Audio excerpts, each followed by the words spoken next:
আসসালামু আলাইকুম। আজকে আসলাম আমার শসা বাগান।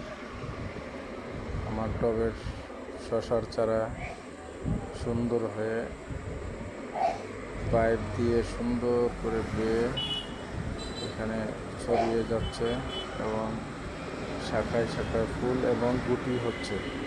মাশাআল্লাহ, আপনারা সবাই দোয়া করবেন।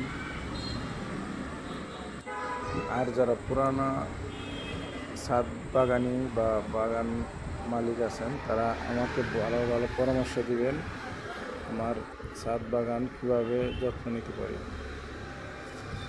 কী কী সার দিলে বা কী কী দিলে পোকামাকড় দমনের জন্য কী দিলে ভালো হয়, আমাকে পরামর্শ দিবেন। আমি মূলত আমার এই শসা গাছের মাটি তৈরি করেছি মাটি এবং পাতা পচা দিয়ে। এখানে দুটি শসার চারা আছে এই টবে। আর এখানে দেখতে পাচ্ছেন আমার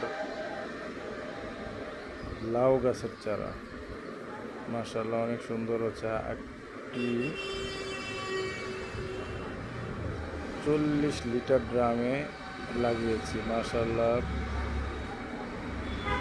সুন্দর হয়ে শাখা প্রশাখা ছাড়ছে এবং পাতার রং গাঢ় সবুজ।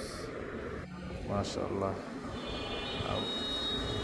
তৃতীয় ড্রামে আমার করলা সুন্দর ফলন হচ্ছে।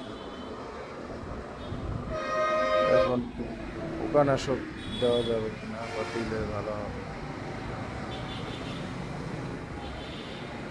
কোন কোন ওষুধ দিলে ভালো হবে অবশ্যই জানাবেন।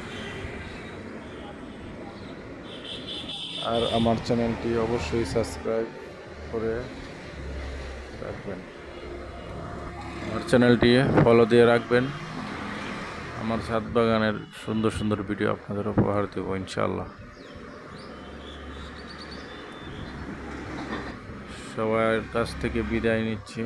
আসসালামু আলাইকুম ওয়া রাহমাতুল্লাহ।